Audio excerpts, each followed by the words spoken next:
Muchas gracias, señora presidenta. No quisiera empezar esta tarde mi alocución sin mandar un enorme abrazo a Amaia Martínez, nuestra valiente diputada del País Vasco, que hoy ha presentado su primera iniciativa parlamentaria, que era para evitar homenajes a etarras, homenajes públicos a terroristas, a los que son tan dados algunos.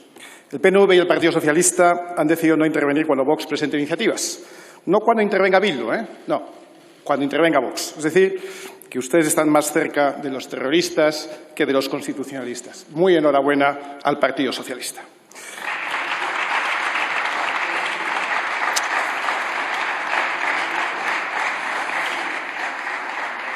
En lo relativo al Real Decreto Ley 30/2020, señora ministra, me produce una profunda tristeza el tono autocomplaciente, el tono autoindulgente, incluso diría triunfalista de este Gobierno, incluso el suyo, cuando le oigo hablar de documentos como el Real Decreto Ley que hoy viene a traer. Definitivamente, ustedes están creyendo su propia propaganda.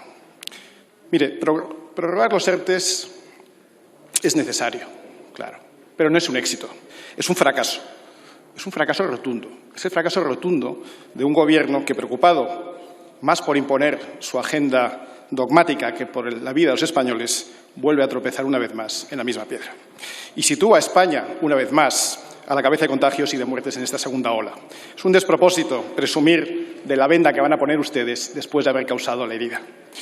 Mire, que hoy traigan a esta Cámara la prórroga de los ERTEs certifica la ineficacia de las medidas para impulsar una pronta recuperación. Ustedes llegaron a decir que la recuperación sería en V. Claro que no va a ser en V, va a ser en K.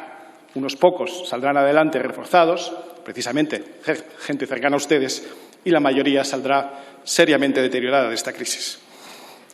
Esto instala indefinidamente a miles de empresas y a trabajadores en la incertidumbre y engorda una factura que lastra nuestra capacidad de recuperación. Si hoy se hace necesario aprobar unos nuevos ERTEs, es por una sola razón.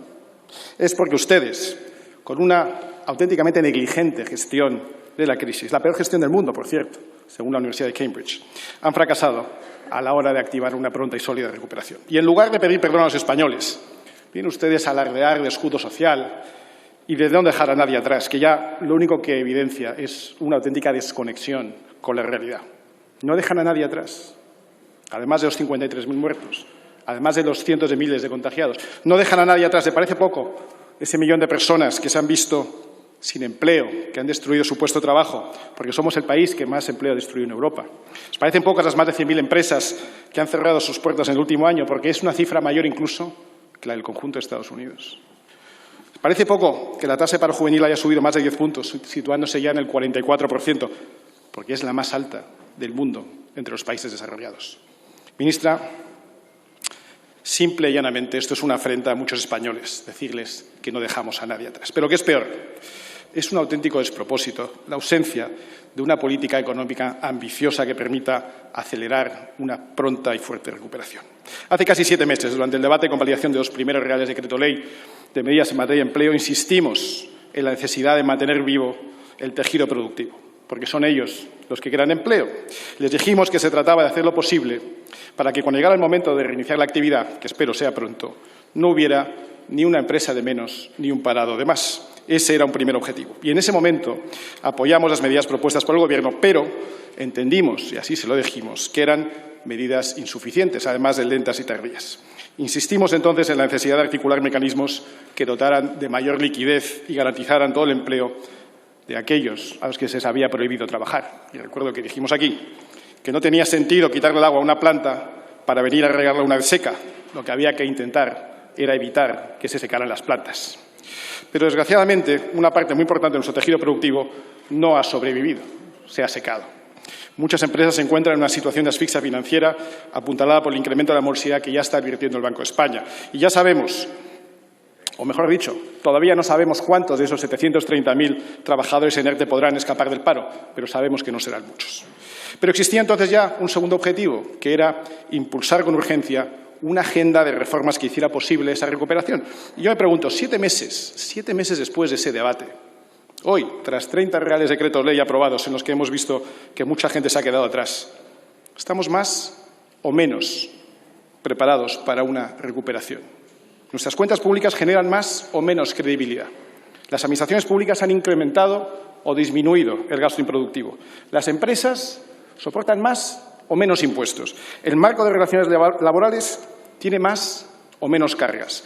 Los españoles han visto mejorar o empeorar los sistemas de educación y formación. En definitiva, ¿hay un solo español que esté mejor que cuando ustedes llegaron al poder hace 2 años o incluso mejor que hace solo 8 meses? Porque no hemos conocido ninguno. Ministra, ustedes pueden seguir encantados de haberse conocido y actuar como si los ERTE pudieran alargarse indefinidamente.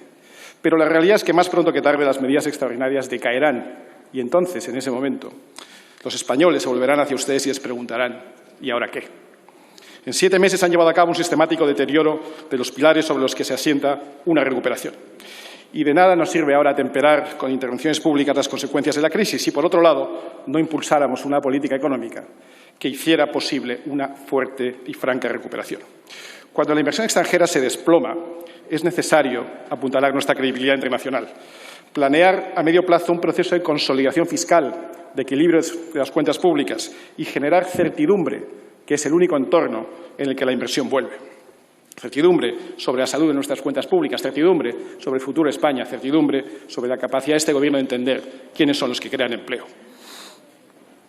Pero han evitado cualquier atisbo de generar un plan a medio plazo. Y mientras los autónomos, los comerciantes, las empresas, las pymes, los emprendedores estudian su futura viabilidad sin saber qué tipo de cargas tendrán que afrontar en el futuro. Y, en su lugar, el Gobierno anuncia una cada vez más voraz agenda de subidas impositivas que ya hemos denunciado aquí.